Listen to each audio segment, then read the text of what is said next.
Hello tout le monde, ça fait un petit moment que j'ai pas filmé et je sais, je vous retrouve avec un background totalement différent, quelque chose de blanc et plat. Je suis désolée mais en ce moment je suis en Martinique et ce jusqu'à septembre. Du coup, forcément le background change. En ce moment c'est juste le mur de ma chambre. J'espère que visuellement c'est pas trop moche pour vous, mais je vais essayer de trouver un endroit peut-être un peu plus chaleureux pour les prochaines vidéos, mais je vous garantis rien parce qu'il n'y a pas forcément la place, le bruit, etc. etc. Donc pardonnez-moi. En tout cas, ça fait un petit moment que j'avais envie de faire cette vidéo, ça fait un petit moment que vous l'attendez, donc on se lance tout de suite. Donc, vous avez vu le titre, cette vidéo sera sur pourquoi je ne porte pas de soutien-gorge. Si vous ne le saviez pas, je ne porte pas de soutien-gorge, et ce depuis fin 2016, il me semble, donc on va dire quelques années, si je puis dire.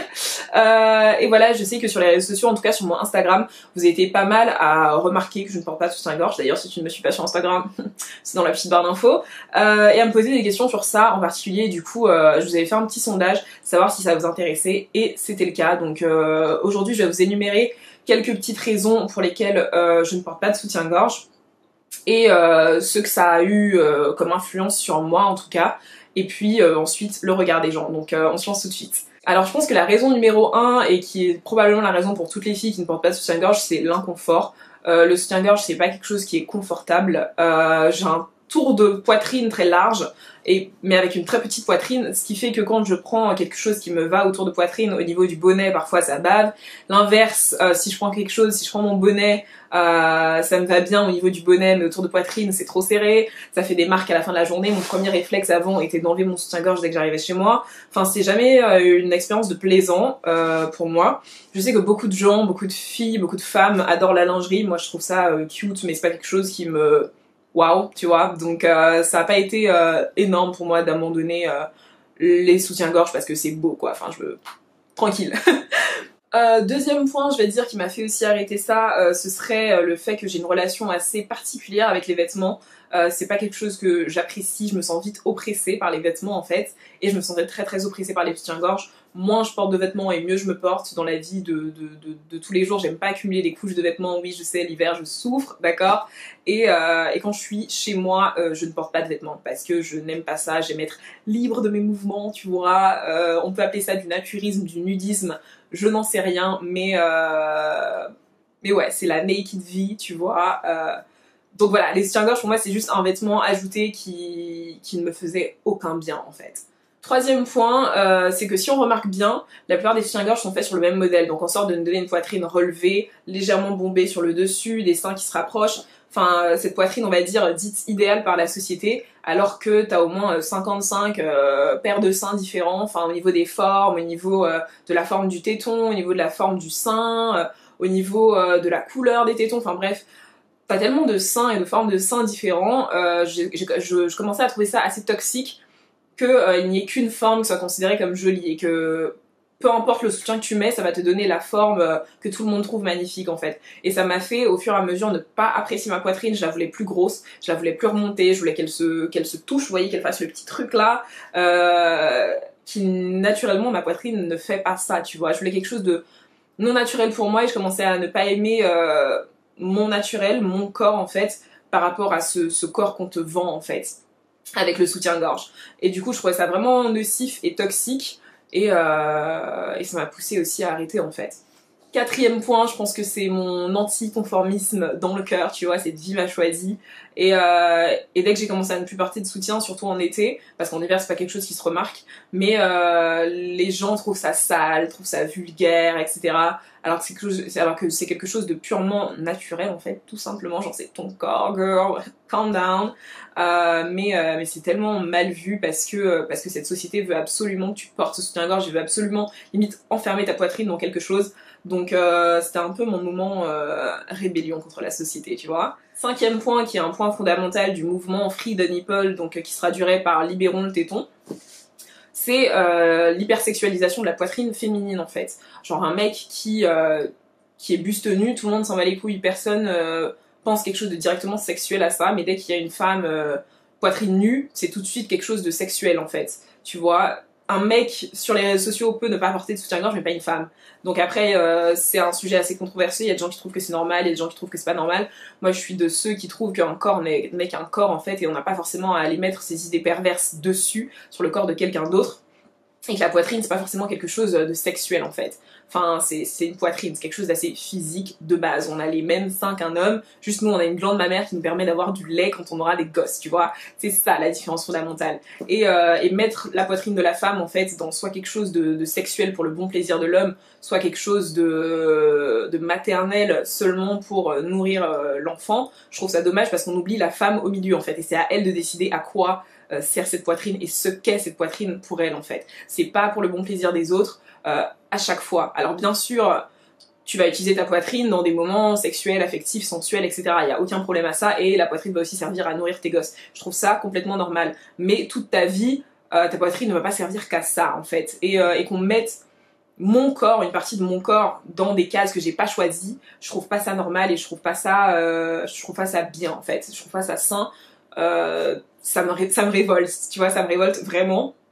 Et ma poitrine n'a pas juste à être sexualisée pour le bon plaisir des gens en fait, c'est juste une poitrine, point, trait.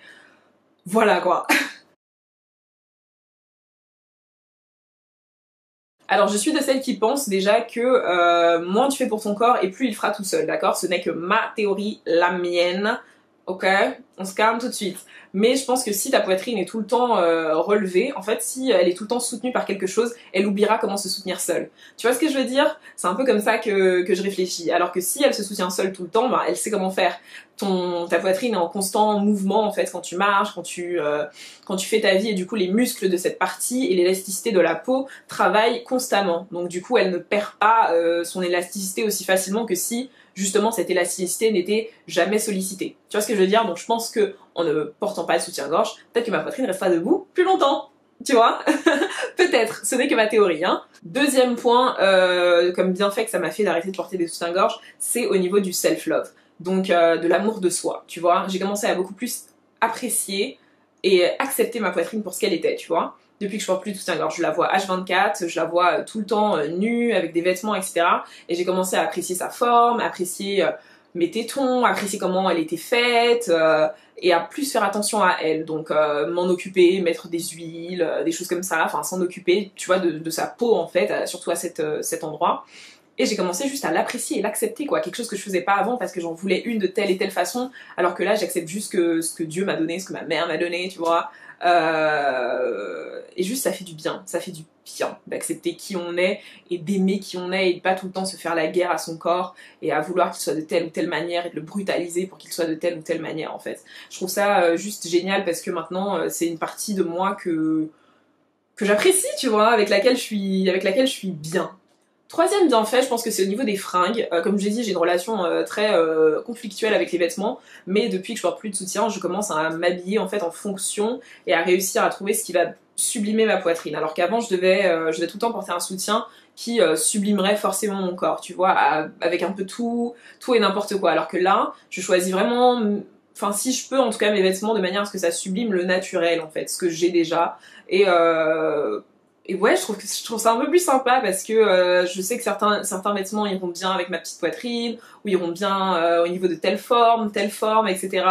Les robes, les t-shirts, les chemises, enfin, t'as une autre approche en fait, je pense à la mode, ou en tout cas en tout ce qui est vêtements et habillement, parce que tu t'habilles pas de la même manière quand tu ne portes plus de soutien que quand tu en portes H24. Tu fais un peu plus attention à ton corps et à comment le sublimer en fait. Et c'est génial. Quatrième bienfait, je pense que c'est au niveau de l'empowerment.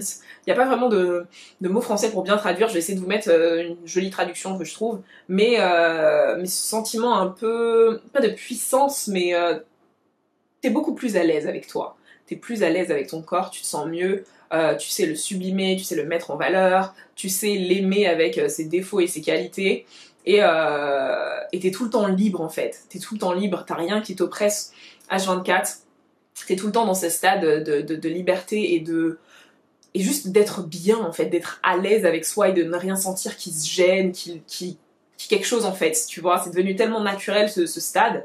Et c'est tellement agréable, c'est juste tellement bien.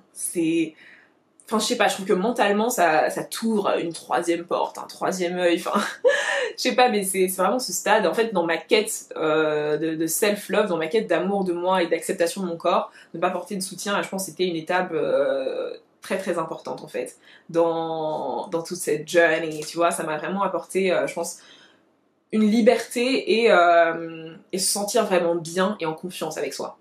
Je pense que maintenant on va parler peut-être un peu du regard des gens, de ce que mes proches en ont pensé, etc. etc. Au niveau proche, genre ma mère, etc., je pense que elle se doutait que j'allais peut-être pas porter de soutien à un moment parce que quand j'étais déjà, quand je passais mon bac, etc., je commençais à en porter de moins en moins. C'est quand je revenais les étés, j'essayais d'en porter de moins en moins. Ça a vraiment été quelque chose de très... comment on appelle ça déjà? J'oublie. Mais ça n'a pas été quelque chose du jour au lendemain, je le fais plus. Et de temps en temps, je porte pas, j'en porte pas, j'en porte pas, j'en porte de moins en moins jusqu'à ne plus jamais en porter en fait. Et du coup, c'est venu très très progressivement. Voilà, c'est le mot progressivement, donc du coup, ça l'a pas, je pense, choqué. Et ça ne choque pas en fait, parce que la plupart du temps, les gens ne remarquent pas que tu ne portes pas de soutien-gorge. Genre, aujourd'hui, je trouve que c'est pas forcément quelque chose qui saute aux yeux en fait, surtout quand tu es très à l'aise avec ton corps et très à l'aise avec toi. Parce que par exemple, quand tu portes des jeans tout le temps et tu portes une mini-jupe très très courte et tout de suite t'es mal à l'aise, tout de suite ton langage corporel parle pour toi que comme quoi il y a une gêne en fait, que comme quoi tu es mal à l'aise et tu attires l'attention sur ce sur quoi tu es mal à l'aise, qui est ta mini-jupe.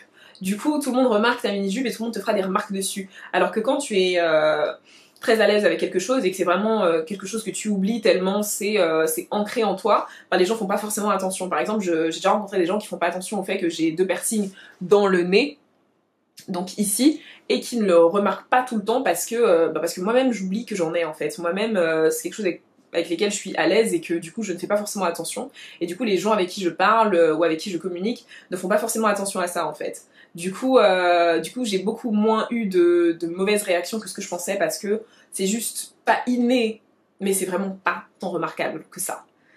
Et quand les gens le remarquent, ils le disent pas forcément, mais ça peut venir, par exemple, quand je parle avec des filles de ma classe, etc., et que je dis ouais non, je peux pas porter tel vêtement parce que je porte pas de soutien, du coup c'est pas forcément pratique. Et là elles me disent ah oui c'est vrai, au fait pourquoi, machin et tout. Genre elles ont remarqué, mais elles vont pas forcément me le faire remarquer. Parce que, comme je vous ai dit, c'est quelque chose avec lequel il faut être très à l'aise dès le début, et c'est peut-être un procédé qui vient avec le temps, mais ça saute pas aux yeux, tu vois, ça saute pas aux yeux. La deuxième chose aussi dont j'avais envie de parler, c'est que je pense que ça a eu pas mal d'influence sur les autres, si je puis dire, sur les femmes que je côtoie en général. Les femmes que je côtoie en général portent elles aussi de moins en moins de soutien-gorge, ce que je trouve génial, join the movement. Et du coup, les hommes que je côtoie sont habitués à voir des femmes sans soutien et sont habitués à ne pas sexualiser le corps d'une femme sans soutien-gorge en fait. Et ce que je trouve bien en fait par rapport aux hommes qui me côtoient, c'est que du coup, leur regard à eux change un peu sur la poitrine de la femme. Ils vont éviter dès qu'ils voient une grosse poitrine et sans soutien qui plus est, se dire oh, sexe, tu vois. Ils vont juste dire ok, enfin juste ok, c'est devenu normal en fait, c'est devenu une normalité pour eux, pour les hommes qui me côtoient et les femmes qui me côtoient, et du coup ça a cette influence un peu, cette bonne influence si je puis dire, sur eux pour la non-sexualisation de cette partie et juste pour l'acceptation des autres, tu vois. Donc voilà, je pense que je vous ai dit un peu tout sur ça. Je pense que vraiment ne pas porter de soutien, c'est aussi bien un geste politique, dans mon cas, un geste contre Babylone, et aussi bien un geste pour moi-même en fait. C'est un geste de feminine empowerment, tu vois, c'est un geste de féministe, anticonformiste et juste d'épanouissement de soi-même en fait. Je pense que c'est surtout ça, en gros, pour résumer. Donc maintenant, dites-moi un peu ce que vous en pensez, vous, du mouvement Free the Nipple, ou tout simplement juste du fait de ne pas porter de soutien. Est-ce que vous en portez tout le temps? Est-ce que vous auriez aimé est-ce que vous auriez aimé pouvoir ne pas en porter? Est-ce que vous comptez ne plus en porter à un moment, etc., etc.